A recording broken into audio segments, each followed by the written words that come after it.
Hi there and welcome to the Gem Blenders channel. Today I'm going to be talking about how to build a deck in Gem Blenders. But before I get into it, make sure you subscribe if you've been liking our videos. We're working really hard to build the Gem Blenders community and every little bit helps. We just released our first print run, now available on our online shop, so please check it out if you haven't done so already. Like most card games of this nature, deck building can be complicated at times, but also one of the most interesting and rewarding parts of the game. We recommend starting out with the starter decks to get to learn the rules of the game and then transitioning into building your own decks from there. As outlined in the How to Play video, there are some specific requirements to building a deck. Each player must have 54 cards consisting of 4 unique hero cards, a 50-card deck consisting of gems, blends, and action cards, no more than 3 of any blend or action card, and no more than 6 action stars.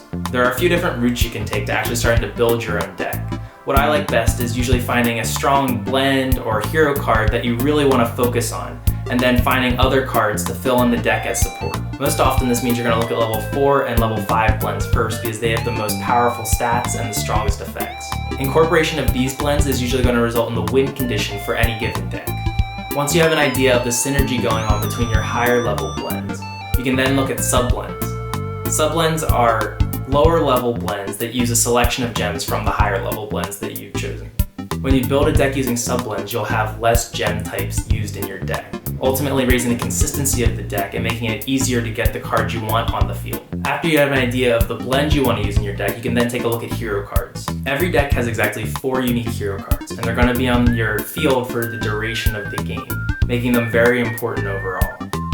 The way hero cards are balanced is that higher level heroes can play any blend, but they have weaker effects and stats, whereas lower level heroes can play less blends as you go lower in level, but they have stronger effects and stats. Usually, a balanced deck uses a mix of hero cards of varying levels. Some important considerations when building a deck are the ability to search your deck for gems and blends, the ability to change the position of the heroes on your field, and the ability to inflict high attack and non-attack damage to your opponent. If you neglect any of these elements, you may find that your deck gets stuck when it's facing decks of certain types. So it's always going to be a give and take to some degree, but it's definitely important to be aware of all these different parts of the game. When selecting action cards for your deck, make sure you choose cards that complement the blends and heroes that you've already selected. This could mean that if you don't have blends or heroes that allow you to change position, maybe a switch or a range would be helpful. Or if you don't have high defense on anybody, then maybe block attack could be helpful as well. In addition to this, there's going to be some cards like Gem Search, Blend Search, Cancel, Collect that are going to be useful in any deck and are often used as staples throughout. The selection of your starred action cards is also important, because you can have a couple different options here. Since you have 6 stars to work with, you could either have few higher starred action cards or many lower starred action cards.